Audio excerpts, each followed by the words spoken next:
Hey there. Are you over 65? Or maybe you're looking out for a parent, a grandparent, or a friend who is. Well, if that's you, I need you to lean in and listen close for the next few minutes. We're about to go through a super simple, surgeon approved routine that, and I'm not exaggerating here, could be the absolute key to staying strong, safe, and independent as the years go by. This is one of those things that could genuinely change a life. Okay, let that sink in for a second. That statement probably goes against everything you've ever been told, right? We all hear, walk more, get your steps in, and don't get me wrong, walking is fantastic for your heart and your head. But here's the secret that physical therapists and surgeons know all too well. When it comes to keeping you from falling, getting out of a chair, and really living your life, walking just doesn't cut it. Strength is the name of the game, and walking isn't a strength-building exercise. So let's just be real for a moment. Does any of this look familiar? That feeling when you go to stand up from a comfy chair and you need to give it a little push? Or when you look at a flight of stairs and think, here we go. Maybe it's that little wobble you feel when your knees shake, or that moment of panic on a bumpy sidewalk. If you're nodding along, you are not alone. And it's not because you're not trying. It's because walking every day, as good as it is, simply isn't targeting the right muscles to fix these specific problems. But what if I told you the solution was way, way simpler than you imagine? What if you could actually start to reverse that feeling of weakness and get back that confidence you used to have? The best part is you can. And no, you don't need a fancy gym membership or some complicated routine. We're about to show you how just a few minutes a day with a few very specific movements can make a world of difference. This isn't about working harder. It is all about working smarter. So let's get right into it. We need to tackle what I call the great walking myth. This is the belief that just by getting your 10,000 steps, you're doing everything you need to do to stay strong and mobile. But as millions of people find out the hard way, that's just not how our bodies work, especially after 65. Let's break down why. So here's the core of the problem. Walking is basically a repetitive forward motion. It's great for endurance, but it almost completely ignores the big, powerful muscles in your thighs and your glutes. You know, your butt. And guess what? Those are the exact muscles that give you power. They're your lifting muscles. They get you up, they get you climbing, and they act like brakes to keep you stable. As we age, those are the very first muscles to say, hey, I'm checking out, if we don't give them a reason to stick around. Relying only on walking is like watching your body's foundation slowly crumble away. So, to truly stay independent and feel secure on your feet, you need two different kinds of fitness. You need endurance, sure, but you absolutely have to have strength. Walking takes care of the endurance part, but for strength, well, for that, you need a different strategy altogether.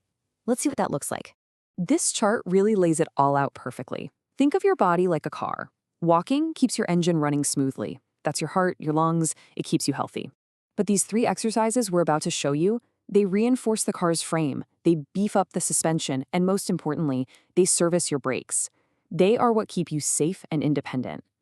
You wouldn't drive a car with a great engine, but no brakes, right? So why would we do that with our own bodies? You need both to stay on the road. All right, so what's the answer?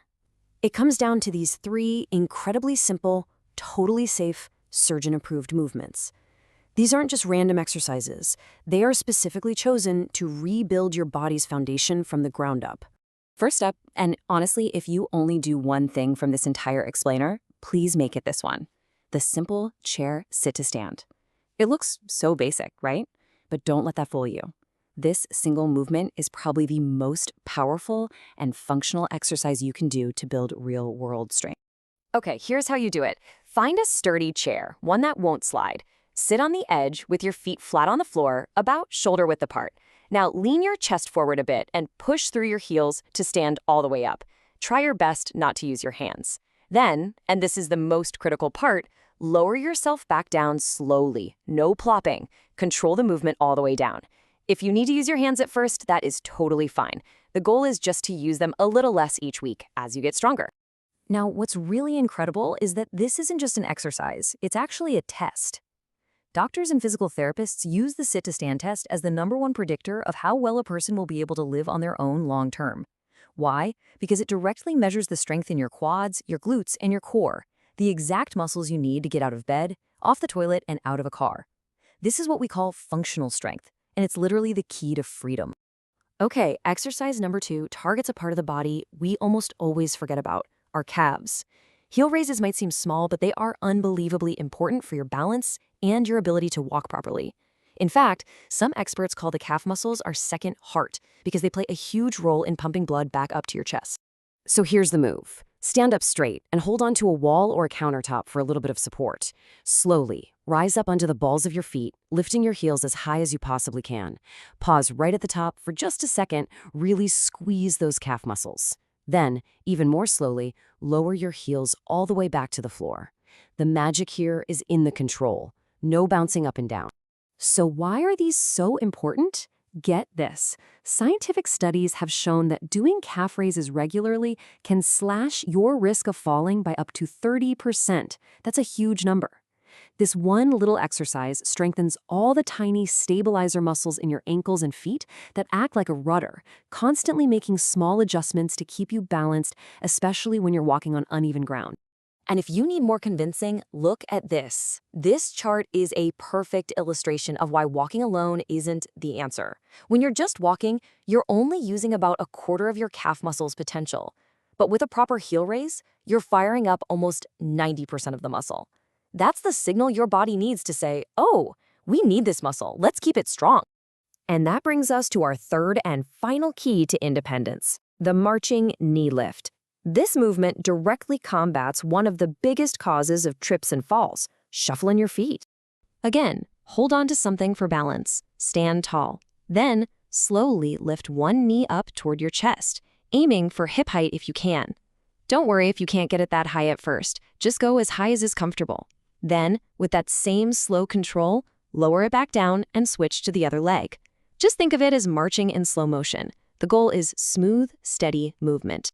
So what's this doing? It's strengthening your hip flexors. Those are the muscles right at the top of your thigh that are responsible for lifting your knee.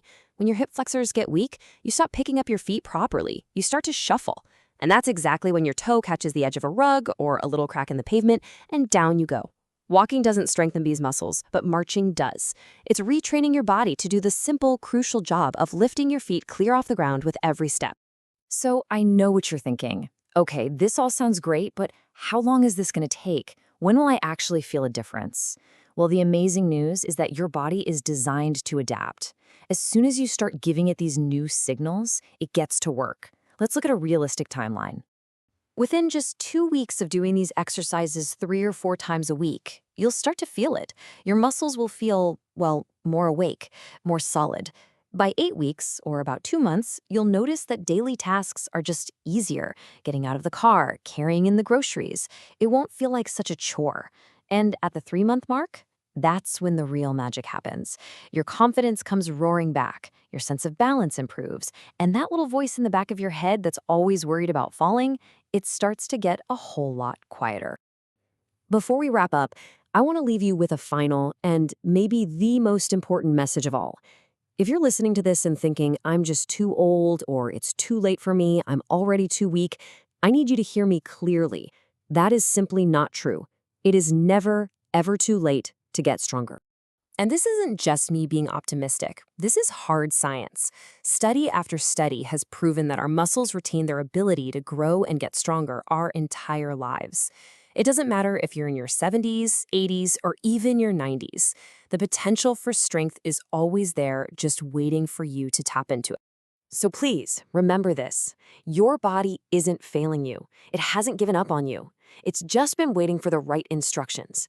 Walking is a good instruction, but it's an incomplete one. These 3 simple exercises are the missing signals, the missing piece of the puzzle. They are the key to unlocking the strength, the balance, and the independence that is still inside you. Start today, be patient, and get ready to feel stronger than you have in years. You can do this.